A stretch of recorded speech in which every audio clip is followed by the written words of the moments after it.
Another boat, scores more deaths, and still Australia's politicians can't agree on a plan aimed at stopping more asylum seeker tragedies. Authorities have now called off the search for survivors from last Thursday's sinking of a boat carrying 200 people. Up to 90 people are believed drowned. The policy impasse around the asylum seeker issue is frustrating politicians from all sides, and today a group of them met to discuss how to break the deadlock. Shortly, I'll be joined by the opposition immigration spokesman Scott Morrison, but first, this report from political editor Chris Yeoman. The precise details of this matter still remain unknown. Another overloaded asylum boat. There were reportedly 200 people on board this vessel. Another disaster. It did capsize with a considerable loss of life. 110 were rescued in the first few hours of a search 200 kilometres northwest of Christmas Island. Unfortunately, no more people were found alive. 17 bodies have been recovered from 90 feared dead. We are unable to determine, tragically, how many people have lost their lives in that sea. But Australia's leaders are united on only one thing. This is a dreadful human tragedy. We mourn for the dead.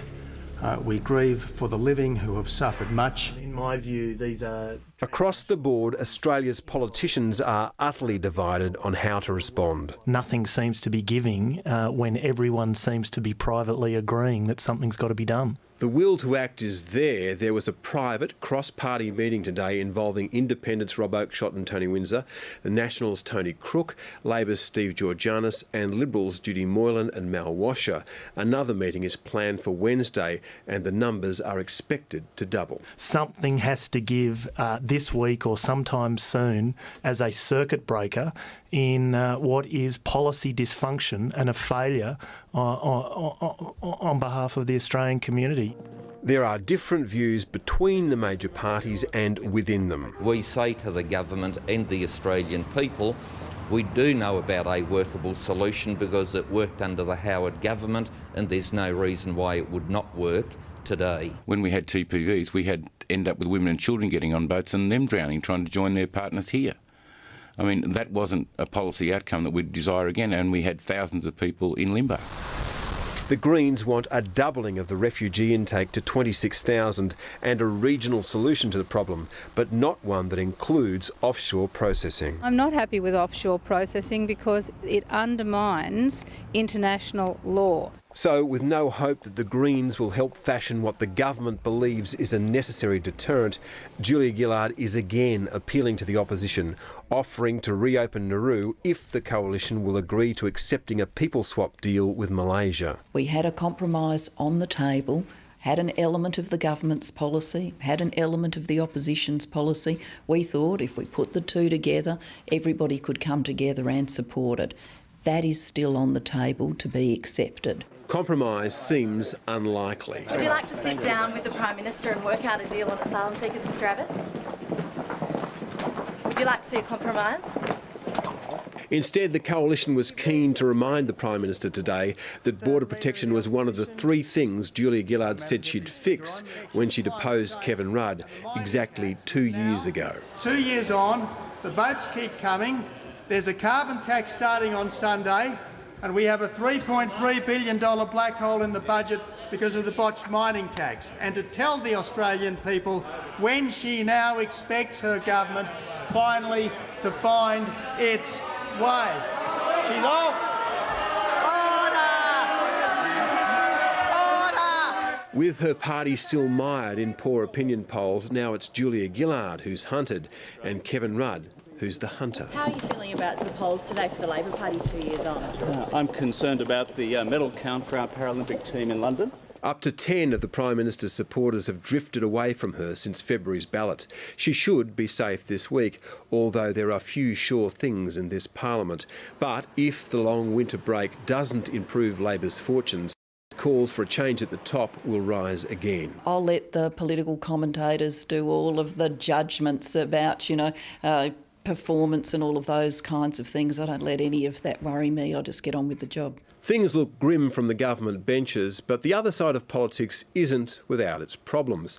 Last Thursday night in a Melbourne hotel, there was an extraordinary exchange between billionaire miner Clive Palmer and the opposition leader Tony Abbott.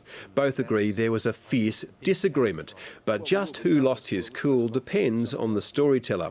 The undisputed facts are that Mr Palmer told Mr Abbott that he was going to move a motion at this weekend's federal Liberal Council meeting, proposing that registered lobbyists should be barred from being senior office bearers in the party.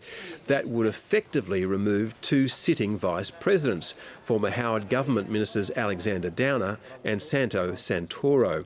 Mr Palmer has told his supporters that Mr Abbott's response was visceral. He claims the opposition leader swore at him, that he felt physically threatened, and that Mr Abbott threatened to kick him out of the party. Mr Palmer didn't return calls today.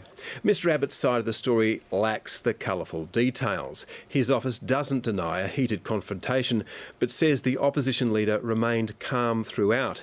Mr Abbott's office rejects the suggestion that Mr Abbott swore at Mr Palmer. On this side of the tale, it was Mr Palmer who got angry. Mr Abbott's office says he didn't threaten to kick Mr Palmer out of the party, but he told him firmly that he'd have no more say in its affairs than any other member. It will be fascinating to see how this rupturing of relations between the leader and a major donor plays out in the weeks and months ahead. But you could sell tickets to this fight. You could.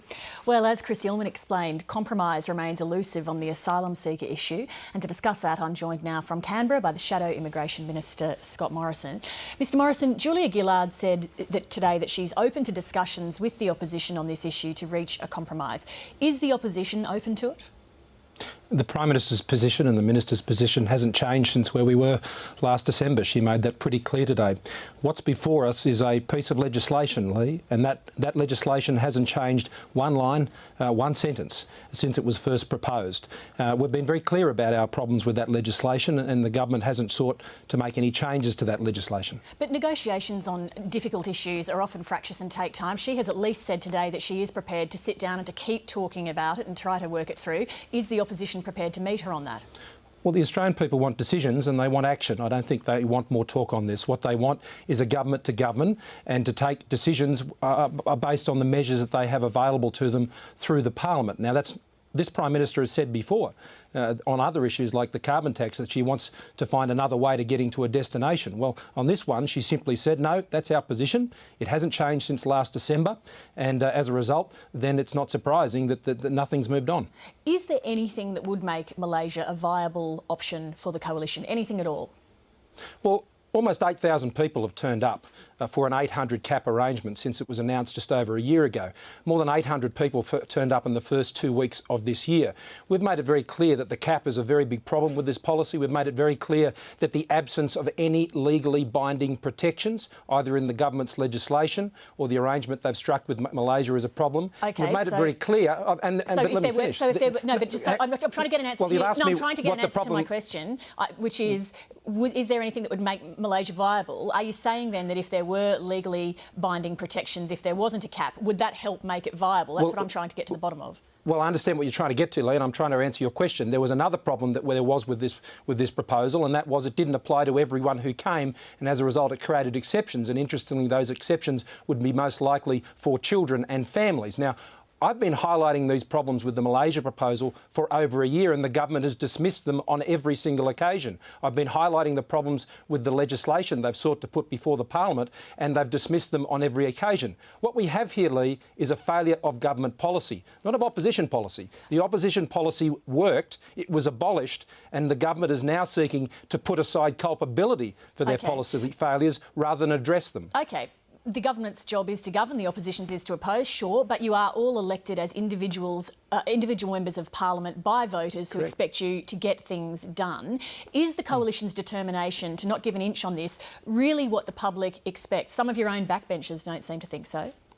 Well, we will stand by the policies we've held for a decade, Lee. We believe strongly in our policies. And I can guarantee you that the Coalition will stand strongly by those policies if we're elected to government. And the people who understand that best, Lee, are the people smugglers themselves. They understand consistency of a position. They understand strength of a position. I said this morning in an article in The Australian that this government has become incapable, I think, of delivering any solution because they have lost all credibility on this issue. Okay. You need to have the resolve and the substance behind measures. And what's important is that you get the right policy and you get the right measures in place. Well, let's talk not about some, a potential not some way contrived forward. Let's arrangement. talk about a potential way forward. If Labor puts up a package that is what you've asked, they drop Malaysia, they embrace Nauru and TPVs, do you guarantee that the Coalition will support it?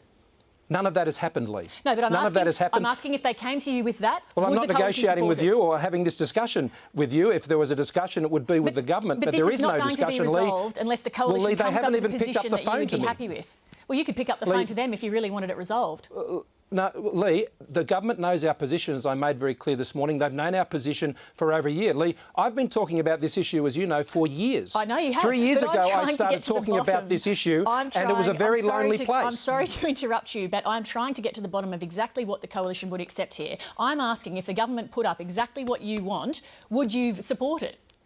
Well, Lee, that hasn't happened. The government has shown no indication at any occasion when I've addressed any of these matters in the past to address any element of them. But if you can't Talking even agree that you would support does not your own change the policy problems if they with their put it to legislation. you, then, you know, where are we?